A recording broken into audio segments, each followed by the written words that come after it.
dalam zaman seperti sekarang, ada negara besar tidak mengakui negara yang pusat perkembangan dunia.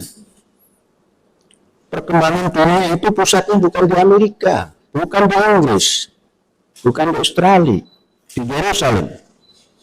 Geger Yerusalem, geger dunia. Ya. Yerusalem itu sentral. Menurut saya,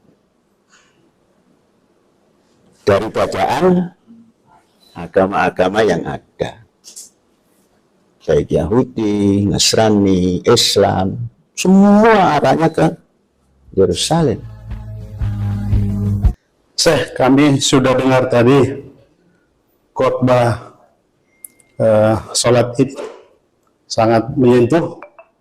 Kita belajar sejarah tentang Israel, ternyata begitu runtut diceritakan. Syekh, kita ingin lebih dalam sebenarnya sudah banyak hal yang kita dapatkan tadi, karena kemarin sempat ada riak-riak penolakan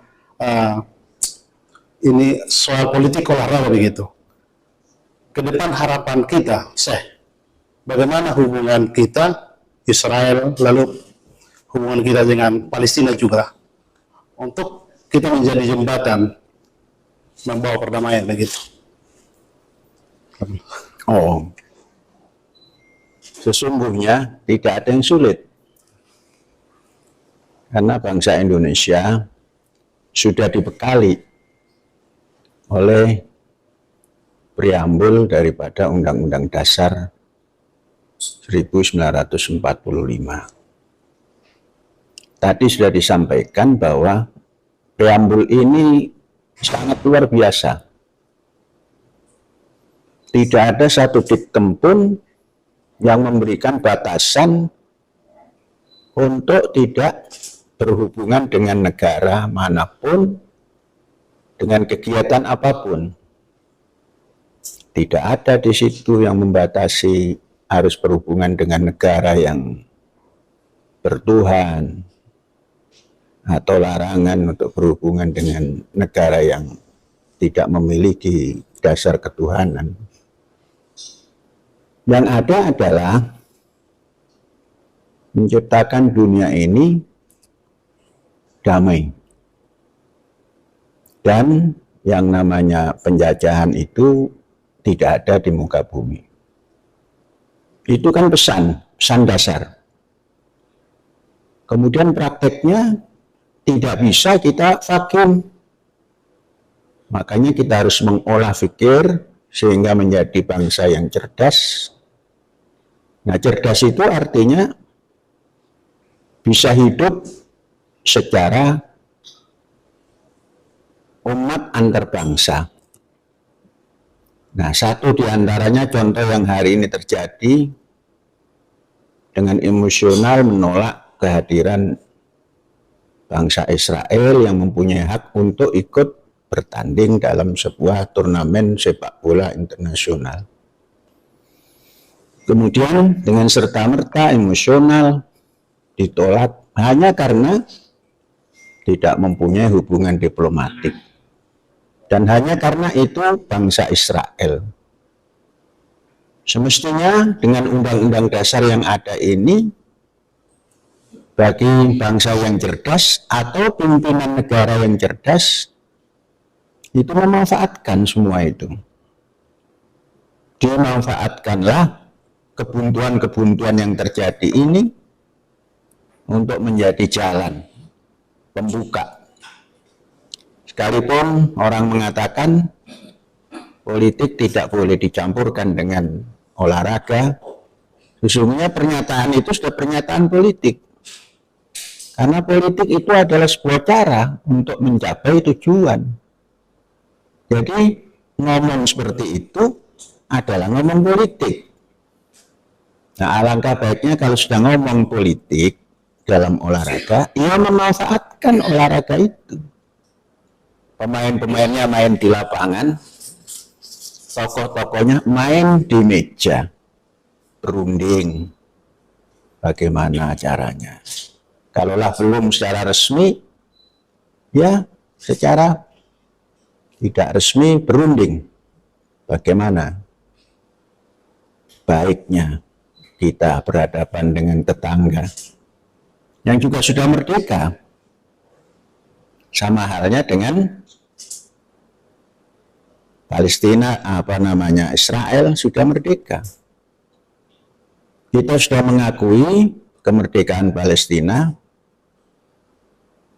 walaupun Israel belum mengakui atau belum membuka hubungan diplomatik, seperti halnya Indonesia.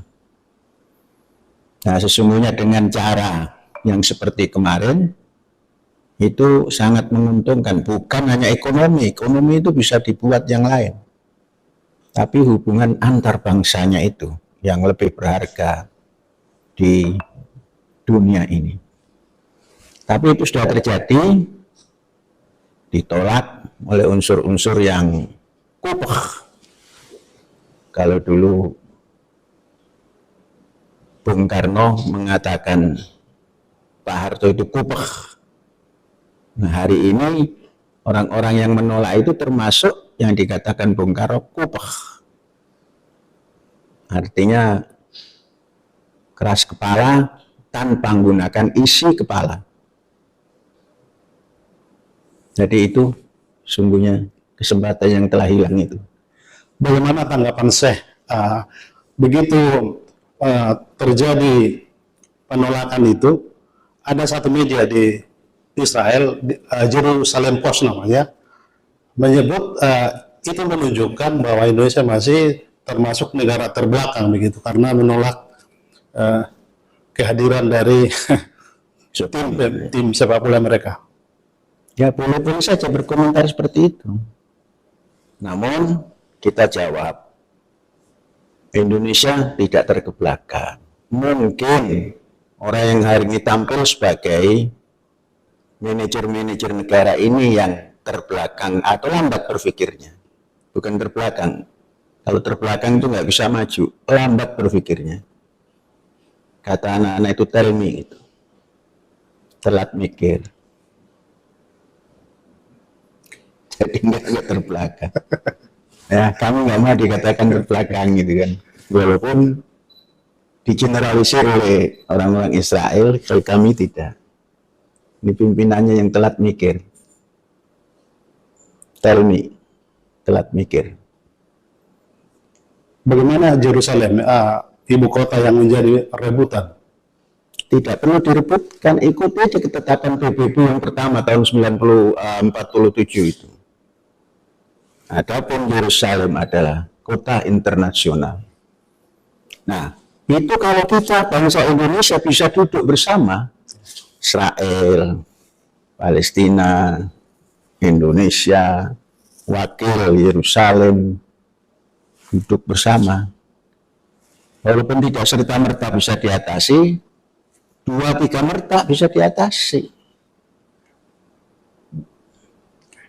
Tapi kan sayang kita belum membuka hubungan diplomatik hanya gara-gara menganggap Israel itu penjajah. Amerika yang membombardir kemana-mana tidak dikatakan penjajah, malah tambah dekat. Prancis yang sampai hari ini punya jajahan itu, kita dekat. Satu lagi pertanyaan saya sebelum ke Mbak Yeni nanti. Dulu di masa Gus Dur, kan sudah pernah diumumkan agar hubungan dengan Israel itu dibuka. Belum, Gus Dur itu menjadi presiden yang tidak memanfaatkan kepresidenannya. Cerita sebelum dan cerita sesudah. Ketika jadi presiden tidak. Yang saya tahu, yang Perdana Menteri Israel yang datang ke Jakarta itu justru Pak Harto. Yang kemudian setelah Perdana Menteri itu berbincang dengan Pak Harto, sampai di Yerusalem tidak lama dibunuh oleh orang Yahudi. Jadi Pak Harto bukan Gus Dur, salah saudara-saudara. Pak Harto yang punya keinginan untuk mendekatkan. Pak Harto yang membuka kedutaan. Dan Pak Harto yang memberi fasilitas rumah Jalan Diponegoro itu. Duta pertamanya sahabat saya. Pak Harto, jangan salah. Jangan jasa baik Pak Harto itu dipendam dalam-dalam sampai tidak nampak. Kalau mungkin bergaul tatkala di luar mungkin. Tapi tatkala menjadi presiden tidak ada. Yang ada diskusi adalah Pak Harto. Di istana Pak Harto. Jadi jangan dibuang itu sejarah. Ya. Pak Harto yang telah berdepan-depan di Jakarta dengan Perdana Menteri. Kalau tidak salah, Elias Sharon itu siapa itu?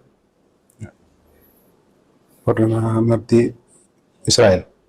Datang di Jakarta, Perdana Menterinya. Berangkat langsung dari Beijing, turun di Halim. Yang saya tahu, kalau Gus Dur cuma cerita sebelum dan sesudah jadi presiden. Nggak ada itu. Terima kasih.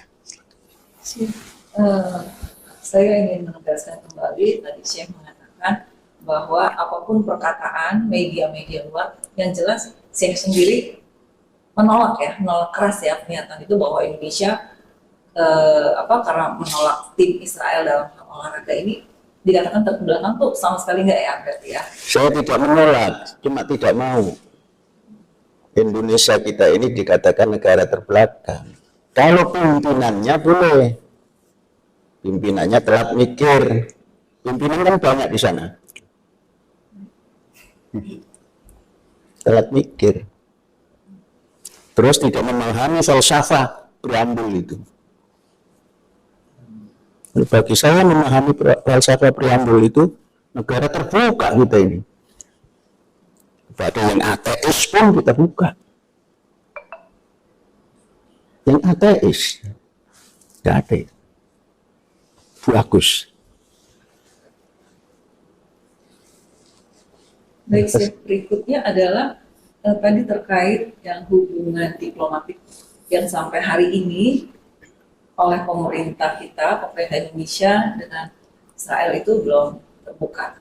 Nah, menurut saya ini dalam kondisi kita yang makin maju ke depan, bagaimana hal ini perlunya gitu untuk makin mengarah ke sana? Maksudnya Membuka diri untuk menjalin hubungan diplomatik.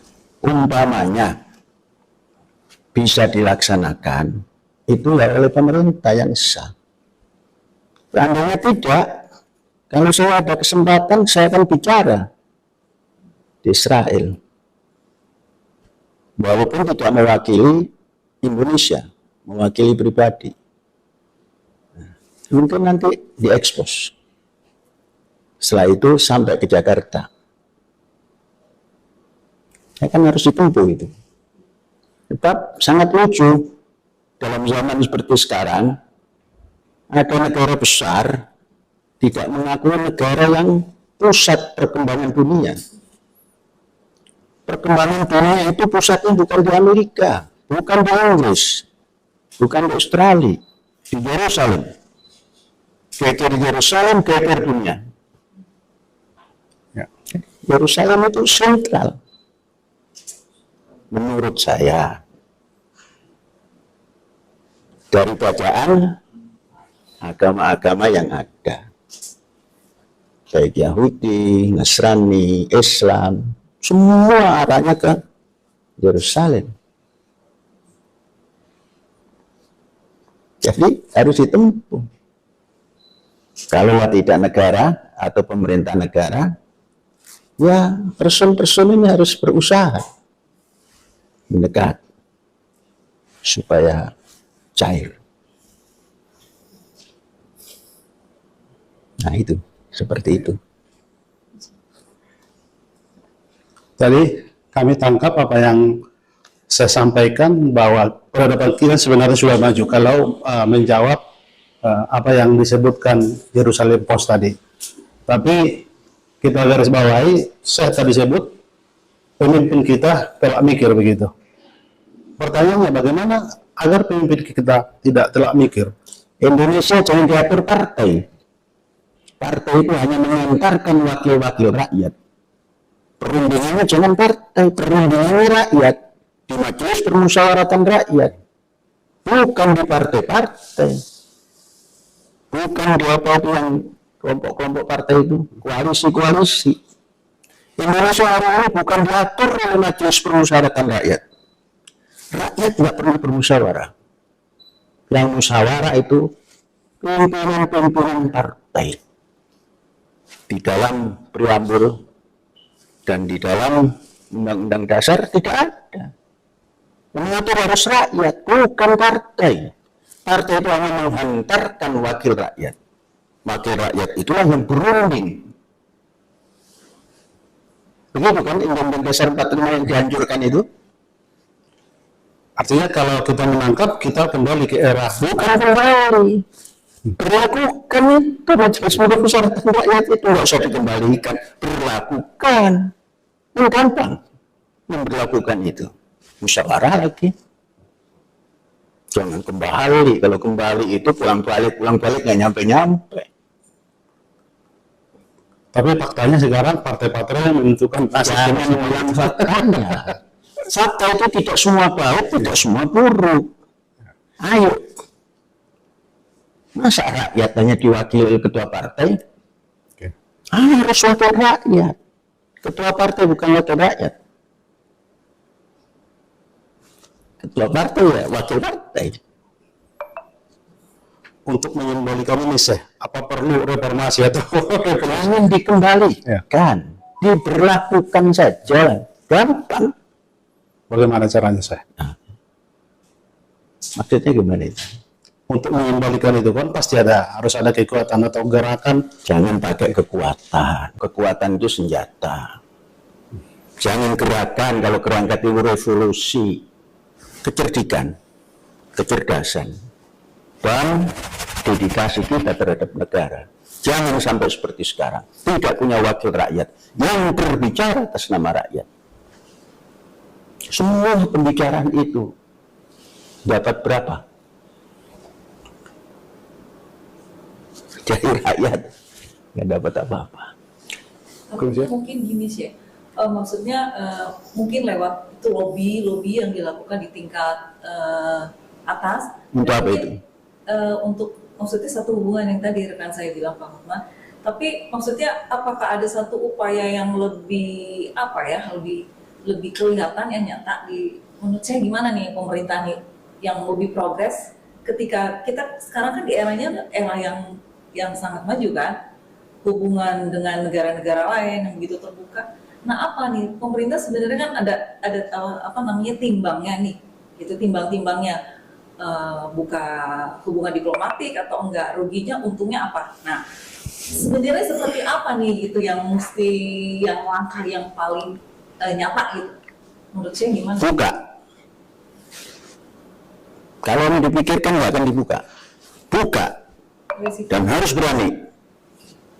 Nggak perlu ada gerakan ini itu. Berani. Sudah dapat mandat. Saya punya cerita. Dulu, saya pernah berbincang dengan tokoh daripada BIN tentang pembukaan diplomatik. Alasannya takut Arab. Apa yang ditakuti Arab? Arab sendiri nggak boleh bersatu. Toh kemudian akhirnya Arab bergabung. Arab yang besar Saudi pura-pura akan bergabung, tidak bergabung, tapi sudah bergabung. Apa yang ditakuti lagi? Itu apa takut Arab? Kita punya undang-undang dasar. Undangnya bukan main itu. Menghapuskan penjajahan.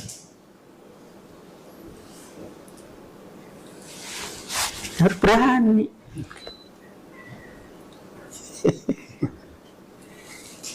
Oke, kalau gitu berarti pemerintah yang tidak berani untuk action. Kalau memang tidak dilakukan, nggak berani namanya.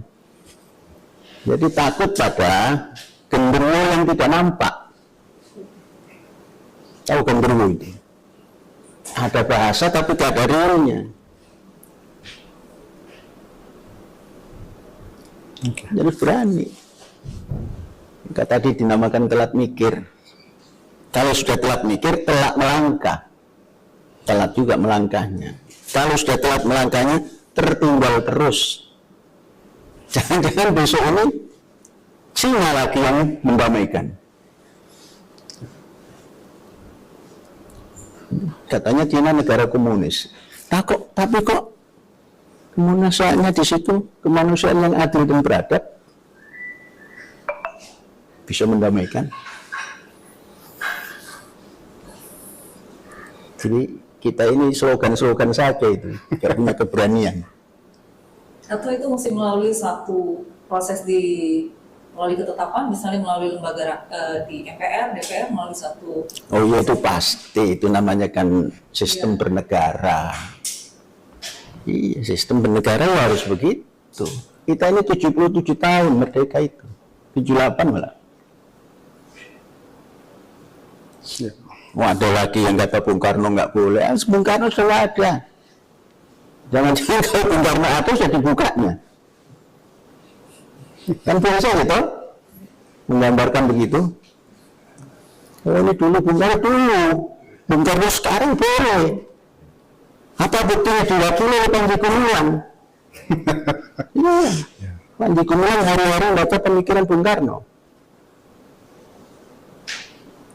Tidak ada orang yang memiliki buku di bawah naungan bendera revolusi dari tahun 63 sampai sekarang, sampai lecet. Panji Gumilang yang punya. Saya baca itu terus. Bukan dibaca, dipelajari. Kalau cuma dibaca itu, baca Quran di masjid dengan lagu, membaca toh, tapi belum tentu belajar toh.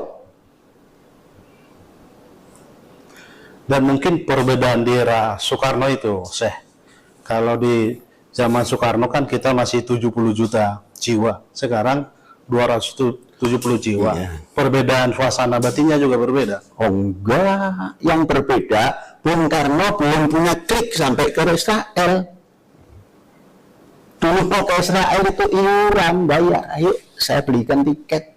Sekarang nggak pakai klik, senang gimana lo, klik. Masa enak Bung Karno.